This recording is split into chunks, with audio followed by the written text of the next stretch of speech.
Ahoy there folks, I'm Captain Benzie and welcome back to another video for EVE Online. And in today's video we're going to be annoying the PvP community by taking a PvP ship out into PvE and seeing how well it does.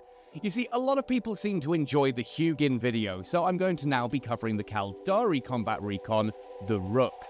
I really like the look of these ships. The Blackbird hull is a really unusual and very typical Caldari design, and even though this is absolutely a PvP ship, it's designed for ECM after all, it actually still does remarkably well in C3 wormhole ratting. So we're going to have a look at the fit I'm using. We're going to talk a little bit about why you might want to use the Rook over some of the more contemporary and, in my opinion, probably better options, but it is a ship that some people want to know about, and therefore we're going to showcase it and talk about it, right? Now, if you do enjoy this, please let me know, hit like, drop a comment down below. Otherwise, let's jump right in.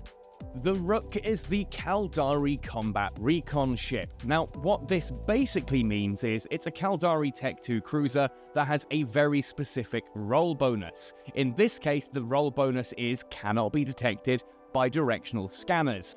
Now, I talked about this at length in the Hugin video, and people seem to misunderstand what I was trying to say there, so I'm going to try and word it a little bit clearer this time. The Rook cannot be detected by D-scan. That means while you're moving through wormholes, no one is going to have any idea that you are there until you drop an MTU or you start using drones. Because yes, any good PvP hunter will have drones and MTUs on their D-scan, and will see that and go, oh, there could be a ship there. But when they see that there is nothing on D-scan ship-wise, a lot of PvPers, especially if they are like early on in the hunt or later on in the hunt where things are a bit more weary and they're looking for juicier kills, they may just think those are abandoned drones and MTUs because there's no ship. Someone else got here first and scared off a target or destroyed a target and took it all. So at that point they tend to warp on. It's not going to say that everyone will do that. A good PvP hunter will look at the fact that there are drones, wrecks, and an MTU, and will probably double check. But even then, if you are towards the end of a combat site and you've hit the trigger that causes the combat site to despawn from the probe scanner window, they're probably just going to warp to the combat sites that they can see. And then they're going to launch combat scanner probes and try and get you that way. At which point, you've got plenty of time to get away to safety at that point. They're not going to drop in on you very quickly. You've got a lot of early warnings. Is it perfectly safe? No, nothing in EVE is. But it does give you that little bit of extra padding. Now, being a Tech 2 ship, the Rook does require Omega, and it does get bonuses from skills beyond Caldari Cruiser. In this case, being a combat recon ship, it gets bonuses for the recon ship skill. This manifests as a 30% bonus to ECM target jammer strength, and a 10% bonus to heavy missile and heavy assault missile max velocity. Now, we don't care about the ECM target jammer strength in this case. I will one day do a video on ECM and how ridiculously useful it is in PvP, but here in PvE, we're not worried about it all that much. We're not going to waste slots on ECM target jammers. So the fact that we're going to be getting a whopping great big bonus to that, we can just ignore. Instead, we're going to look at the fact that we get a 10% bonus to the maximum velocity of heavy missiles and heavy assault missiles.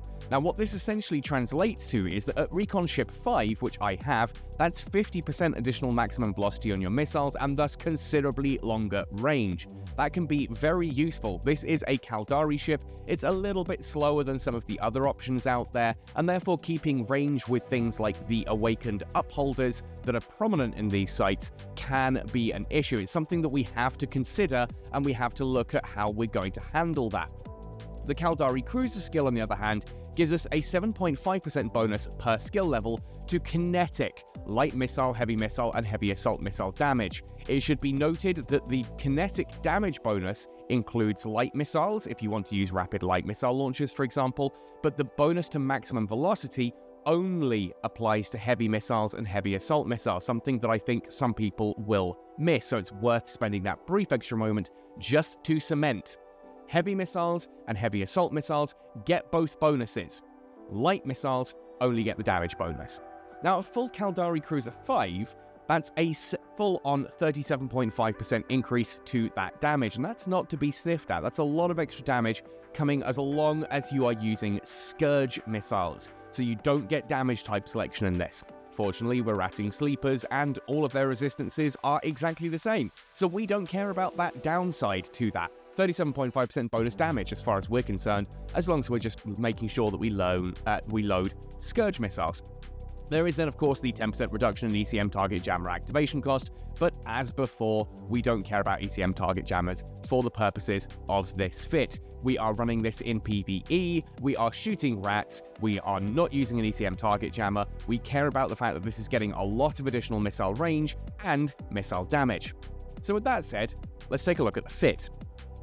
So the fit that I'm running here is a fairly standard fit. This didn't take me long to put together. The first time I took it out and tested it, everything worked fine, with one notable exception. I was massively over cap stable, and I was very, very slow. So simply put, I swapped out a medium Thukker battery for a 10 meganewton Afterburner, as we'll see later, and it still worked before. It was just a little bit slow and painful trying to get in range of bigger things, and I was having to use Javelin missiles. Whereas this version, when I tested this, no, we can just carry Scourge Rage. Yes, it's that good. So, our high slots, spoiler alert, Heavy Assault Missile Launcher 2s loaded with Scourge Rage Heavy Assault Missiles, and you only need to carry the Scourge Rage Heavy Assault Missiles. Those are the only ammo you are going to need. You will never need to swap to Javelins or like Caldari Navy Scourge Heavy Assault Missiles. It is just not necessary. This gives us a maximum flight range of 25 kilometers off the bat with rages. And if I simulate this, because spoiler alert, down here we have a missile guidance computer with a missile range script active, that takes us all the way up to 31 kilometers. With the flight velocity that we have, that is plenty enough to keep range with all of the awakened upholders and do really good damage at that range. We are full DPS at up to 31 kilometer range. Bear that in mind. Never need to change out of Rage Heavy Assault Missiles. It's pretty powerful for that. Now, for the other mid-slots, though, we are going to need a bit more in the way of tank, obviously. This is a fairly fragile ship, and I did play with a couple of different fits that expanded on the amount of EHP that we had, but it came at the cost of other things. Yeah, okay, I could put things like a multi-spectrum Shield Hardener in here, and that took me up to about 12,000 EHP, but it also dropped my active boosting to around 62, which just was not enough with how slow moving the Rook was at that point, and how large its signature radius is at 158. Compare that to 120 on the Hugin, for example. So we do need a little bit bigger in regards to our shield tank. In order to achieve this, we're using a large Shield Booster 2. This gives us really good reps. If you want to bling this up, you can a little, and don't be mistaken by the price in the lower right here. That's including a load of loot in my hangar at the moment. This fit is actually closer to about 400 million, but you can bling it up a little bit if you really want. So a large Shield Booster 2 is our boosting, basically, and that is supported with a Shield Boost Amplifier too. Again, if you want to bling up that large shield booster, there is space in the fitting requirements in order to make that work. We're also propping this up with an EM Shield Hardener II, because without that, we have no EM shield resistance whatsoever, and that is not good. We will get absolutely baked the second one of the electromagnetic thermal turrets hits us. The other mid-slots then, we've already talked about the guidance computer. This is going to be running the missile range script for the most part. You can also carry the guidance script just so that you can nuke those frigates a little bit faster, but we do have 5 Hornet IIs in the drone bay that are going to help us with that as well, so don't stress it too much. It will make your sights go faster if you're willing to do that little bit of fiddle and play, but you don't have to. If you want this to be slightly slower and just easier to run, you can do that. We've also got a Thukker large cap battery there that is propping up our capacitor stability and giving us some resistances to neutralization.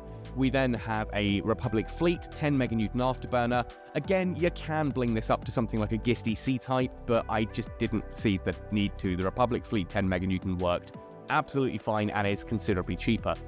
Finally, for the mid-slots, Federation Navy Stasis Webifier. It's only a 14 kilometer range, so it's not going to work on the awakened upholders when they're at 30 Ks, but it does work on things like the frigates to really slow them down. 60% flight velocity reduction on those frigates when they are up close. And we can overheat this to 18 kilometers, but it's really not much point. It's just a nice thing to have to deal with the frigates. You could go for a target painter to help with the awakened upholders as well, but then be aware that obviously the frigates are not going to be as damaged as they would with the web. The web is better when it's within range. Obviously the target painters have a lot longer range. Now, the low slots here, I've gone for 2 Ballistic Control System 2s, propped up with a Reactor Control Unit 2. We do need that additional power grid. If I turn that off, you'll see it does not work.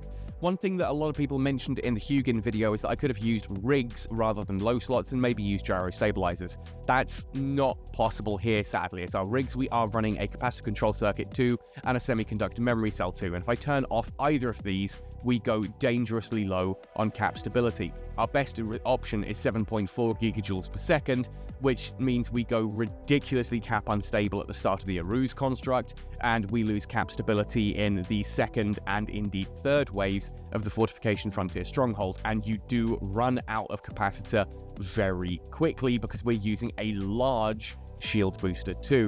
So I do need both of these in order to keep that cap stability at a point where it's manageable. I mean, we still have the issue that in the third wave of the Fortification Frontier Strongholds, you do technically go cap unstable, but that's only until the Awakened Upholder is destroyed, and ultimately that goes down fairly quickly, so we should be able to handle that quite comfortably. Now for the drones, again, I've gone for 5 light drones. Vespa 2s or Caldari Navy Vespas, I think, are your best option here. Not only are they thematic with this Caldari ship, but they're also the, in my opinion, for wormholing, best balance between survivability, DPS, and application. Yeah, sure, Hobgoblins would do more damage, theoretically, on paper, but they struggle to hit their targets compared to Hornets. And beyond that as well, these, if you're like me and you forget to pull your drones back quickly, or you're just not that good at drone control, they're much more survivable. They've got a lot more tank than the Hobgoblins have, and therefore you lose fewer of them, which is always a good thing, right? So that is the fit there. I will try to remember to link this in the description down below, and so that you can copy and paste it into the game, into Python, and have a look at how you could run this with your skills or what you might do to do things differently. Note that, yeah, the DPS and the stats that I've got are based on me essentially having Mastery 5 in everything at this point. It's slightly ridiculous. Don't necessarily go for those exact numbers. You don't need to be doing exactly 580 DPS. You'll be fine if it's slightly lower. If you don't have the same flight velocity because of your navigation skills, if you don't have the same shield, that kind of thing, you can just either pull those skills up over time, but you'll probably still do it. This does things nice and comfortably. Now, at this point in the video, I would normally jump through to a combat demonstration. Unfortunately, yeah, I'm still having OBS difficulties, and all 3 bits of footage that I recorded for the Rook were completely corrupted and would not load into Premiere Pro. So I don't know what I'm going to do here. At this point in time, I'm thinking I might just uninstall OBS and try a different system, or I might try to figure out what's going on. It could be my external hard drive. I don't know. We'll have to see and figure something out about that.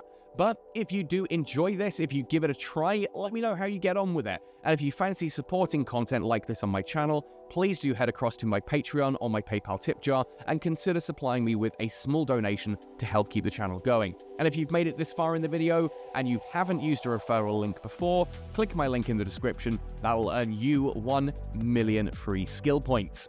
That all said and done then, folks, good luck with the Rook. I do enjoy this ship. It's a great little ship, and I do want to take one out in PvP a bit more and showcase ECM in effect.